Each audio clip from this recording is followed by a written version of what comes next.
याद रखो, आशिकाने मुस्तफा से दो इम्तिहान हर जमाने में होते रहेंगे, आज भी हो रहे हैं और होते रहेंगे। पहला इम्तिहान, मौत से डरा करके तुम्हारा दीन छीन लिया जाएगा। मौत से डरा करके ये हो जाएगा, वो हो जाएगा, तुम्हें ये कर दिया जाएगा, वो कर दिया जाएगा। मौत का डर, खौफ तुम्हारे कदमों में डगमगाहट लाने के लिए लाया जाता है। अगर मौत से नहीं डरता कोई आदमी तो उसके साथ दूसरा पैंतरा क्या खेला जाता है। ये दुनिया का दस्तूर है हमेशा से।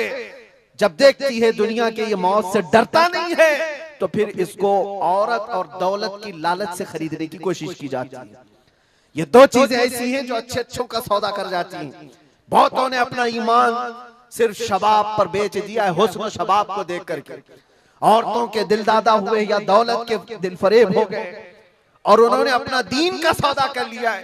नौजवानों याद रखो, तुम्हारी जिंदगी में अगर ये दो इम्तिहानों में से कोई इम्तिहान आए तो अपने नबी पाक को याद कर लेना, हुजूर को याद कर लेना और अल्लाह के नबी सल्लल्लाहु अलैहि वसल्लम की बारगाह में ये इस्तिगासा कर लेना कि मेरे आका, बड़ा सख्त और कठिन वक्त आया है। दुनिया मौत से डरा करके कभी मेरा ईमान छीनने की कोशिश कर रही है, अगर उससे मैं नहीं डगमगाया तो दुनिया मुझे हुस्न शबाब की लालच दे करके अपनी तरफ लेना चाहती है। अब उस वजीर ने क्या किया, उस छोटे से नौजवान लड़के को अपने घर ले गया और उसकी बेटी थी जो निहायत हसीन और जमील, बहुत खूबसूरत लड़की उस वजीर की थी। अपनी बेटी को बुलाया और कहा, बेटी तेरे लिए एक काम देता हूँ, 1 महीना हमको मिला है, इस नौजवान को अपनी मोहब्बत में, अपने हुस्न जमाल में लेकर के आजा, बादशाह सलामत से जो इनाम चाहे तुझे ला करके दे दूंगा।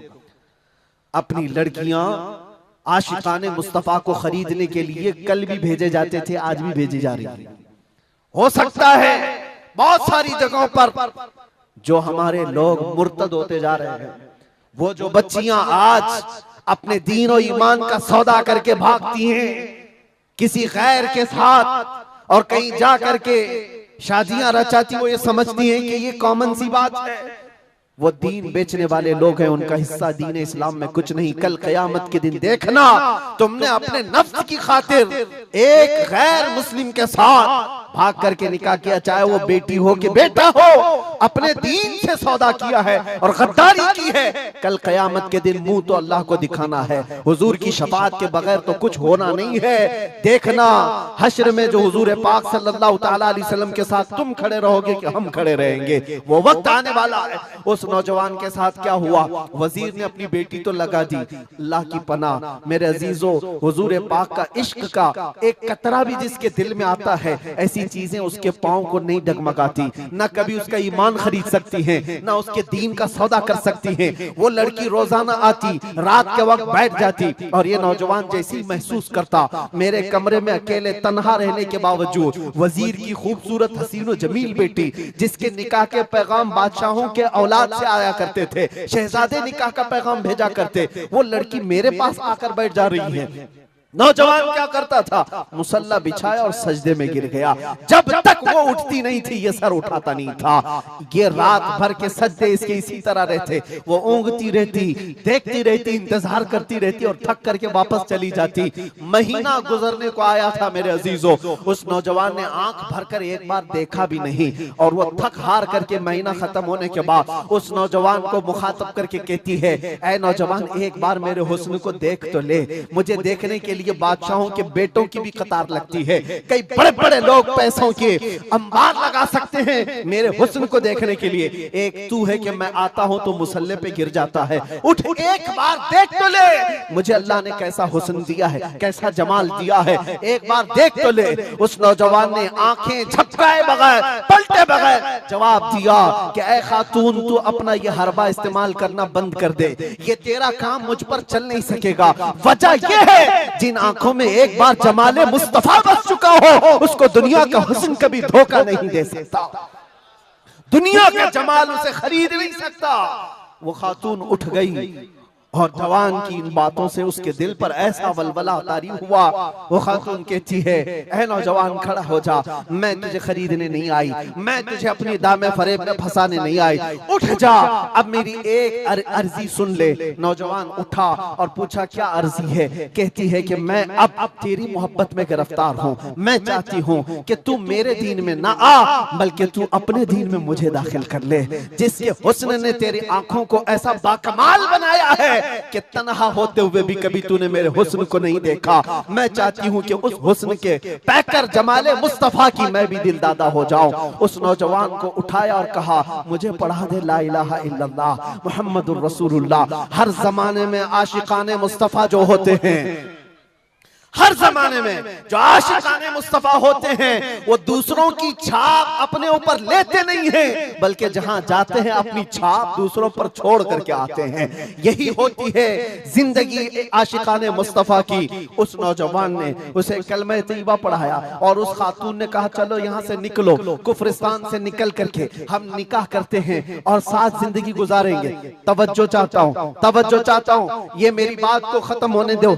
ऐ नौजवानों, आज तुम्हें कोई बहकाने वाला, खोलते हुए तेल में डालने वाला नहीं है, उसके बावजूद तुमने पता नहीं अपने कितने घंटे ये सारे सोशल मीडिया पर आई हुई ऐसी हसीना और जमीलाओं के पीछे अपनी रातें बर्बाद कर डाली। तुम्हें पता नहीं ये आंखें अल्लाह ताला ने तुम्हें किस लिए दिए हैं। दुआ ये करो, कुछ ऐसा कर दे मेरे किरदगार आंखों में, हमेशा नक्श रहे रूए यार आंखों में। उन्हें न देखा तो किस काम की है ये आंखें, कि देखने की है सारी बहार आंखों में। अजीजा ने गिरामी, उस नौजवान ने उस खातून की बात सुन ली और कहा, चलो मुझे इस जगह से, इस कैद से निकालो, हम ये शहर छोड़ देते हैं, ये मुल्क छोड़ देते हैं। उस खातून ने उस नौजवान को आजाद किया और साथ लेकर चल पड़ी, शहर भी छोड़ दिया, बाहर निकल पड़े। रात का वक्त है, अचानक वो आधा रास्ता तय किए कि पीछे से घोड़ों के दौड़ने की आवाज आई। तवज्जो चाहता हूँ, एक फौज आ रही है और हिनहिनाने वाले घोड़ों की आवाजें आने लगी।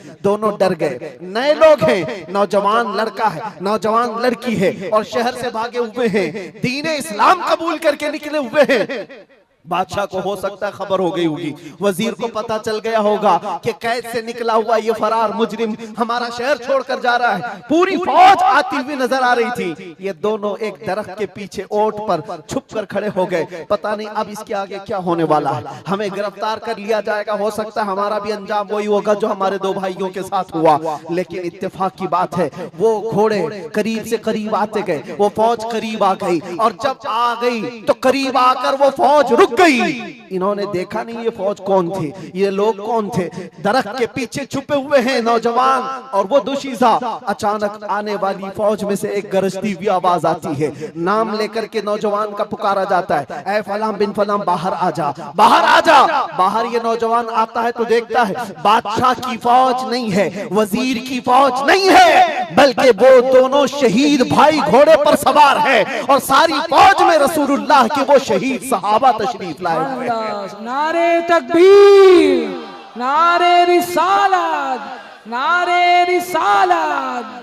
ये नौजवान घबरा गया और पूछा, मैं अपने भाइयों को देख रहा हूँ घोड़ों पर सवार हैं, चंद दिनों पहले बादशाह ने खोलते हुए तेल में इनको उड़ेल दिया था, इनके जिस्मों को जला दिया था। ये देख करके आप कपकपी जिस्म पर तारी है, भीगी आंखों से पूछने लगा, बड़े भाई आप लोगों को जला दिया गया था, तेल में खोलते हुए डाल दिया गया था, आप लोग यहाँ कैसे आए? दोनों भाइयों ने कहा, ऐ मारे नन्हे भाई, क्या तूने कुरान की आयत नहीं पढ़ी, वला तक़ूलू लिमन युक़तलु फी सबीलिल्लाहि अमवात, अल्लाह की राह में जो मारे जाएं उन्हें मुर्दा न कहो। नौजवान ने पूछा, तुम्हें दर्द कितना हुआ होगा जब जलाया गया था, खोलते हुए तेल में डाला गया था, कर्ब कैसा था, तकलीफ कैसी थी? तवज्जो चाहता हूं नौजवानों, इश्क़ मुस्तफा में बर्दाश्त किया हुआ दर्द कुछ नहीं होता है। उन नौजवानों ने कहा, दर्द कौन सा, कर्ब कौन सा, तकलीफ कौन सी? तूने हमें डालते हुए देखा है, खोलते हुए तेल में, जलती हुई चमड़ी देखा है, लेकिन हमें दर्द का एहसास नहीं हुआ, इसलिए कि जिस वक्त वक्त जल्लाद हमें तेल में डाल रहा था, सामने तो हमें जमाले मुस्तफा नजर आ रहा था। जहां मुस्तफा का हुस्न हो फिर दर्द किस बात का,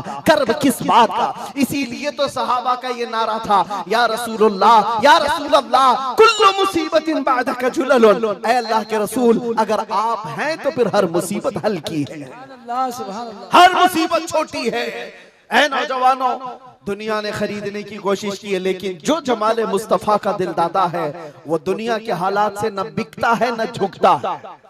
अपना मिशन ऐसा बनाओ कि तुम्हें 100-500 रुपए में खरीदे जाने वाली कौम का लक़ब न दिया जाए, बल्कि इकबाल आज से 100 साल पहले कहता था। इकबाल शायर मशरिक, अंग्रेजों ने क्या कहा था हमारे मुतालिक, वो अपने शार में कहा है। अंग्रेज क्या कहते थे? थक गए थे, थक गए थे। आपको क्या पता है हिंदुस्तान की इस आजादी में जितने आज बड़े बुलंद बांग दावे किए जाते हैं, पता है नौजवानों, तारीख याद रखो, 30,000 उलमाए अहले सुन्नत को इन्होंने दिल्ली से लेकर कश्मीर तक हर झाड़ी पर फांसी पे लटकाया हुआ था। 30,000 उलमाए अहले सुन्नत। काला पानी की सजा अंडमान निकोबार में किसको दी गई थी? अल्लामा फजले खैराबादी, इनायत अहमद काकोरवी, जिनकी पीठ की हड्डी तोड़ दी गई थी, खड़े नहीं हो सकते थे।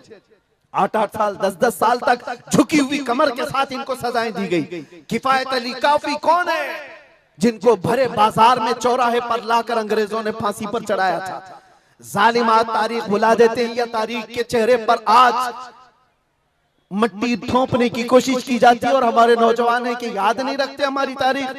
या आशिकाने मुस्तफा थे, अंग्रेजों के नाक में अगर किसी ने दम किया था तो वो आशिकाने मुस्तफा की जमात थी, आशिकाने मुस्तफा की जमात थी।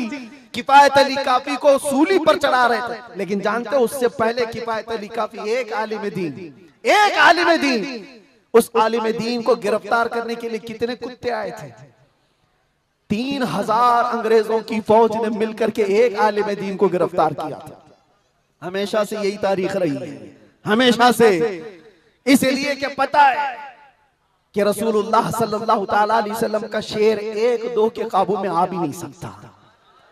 हमेशा घेर कर मारने की आदत कुत्तों की रही। करबला में भी तो यही हुआ, अकेले इमाम हुसैन के साथ सुबह से लेकर दोपहर तक लड़ते रहे। और आपको पता है एक हुसैनी जवान ने 200-200 यजीदियों को मार डाला है, एक ने।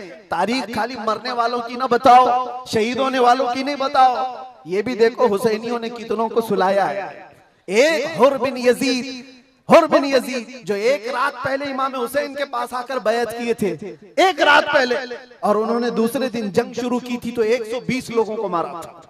आप अंदाजा करो, एक रात का हुसैनी 120 को सुला सकता है, तो अंग्रेज अच्छी तरह जानते हैं जो पैदाइशी हुसैनियों की तरह को सुला सकता है। सब पता है। किफायत अली काफी को 7 दिन तक गिरफ्तार करके उनके जिस्म पर इस्त्री चलाते थे, गरम इस्त्री चलाते थे, और जब चमड़ी जलती थी तो उस पर नमक छिड़कते थे। और किफायत अली काफी को बार बार कहते, फतवा बदल डालो, आ जाओ हमारे वजारत में, हमारा मनसब ले लो, हर महीने पाउंड दिए जाएंगे, बरतानिया के पाउंड। लेकिन आशिक मुस्तफा डॉलर और बरतानिया के पाउंड पर नहीं बिकता, वो हुस्ने मुस्तफा का दिल दादा होता। 8वें दिन जब उनको फांसी पर चढ़ाया गया था, फांसी कोई आम चीज नहीं है मेरे अजीजों, जिसको सामने देख करके चच्चों की हालत खराब हो जाए। लेकिन किफायत अली काफी फांसी को देखकर कहने लगे थे, कोई गुल बाकी रहेगा न चमन रह जाएगा, पर रसूलुल्लाह का दीन हसन रह जाएगा। सब फना हो जाएंगे काफी वो, लेकिन हश्र तक नाम हजरत का जुबानों पर सुखन रह जाएगा, नाम हजरत का जुबानों पर चलन रह जाएगा। फांसी भी दे दी। ये सारे जो मामलात हुए, आशिकाने मुस्तफा सल्लल्लाहु अलैहि वसल्लम हर जमाने में आजमाए गए। और मैं कह रहा था, क्या बात, इधर उधर न जाए बात, अंग्रेज मजबूर होकर ये कहने पर आ गए थे, ये फाका कश मौत से डरता नहीं जरा, ये फाका कश मौत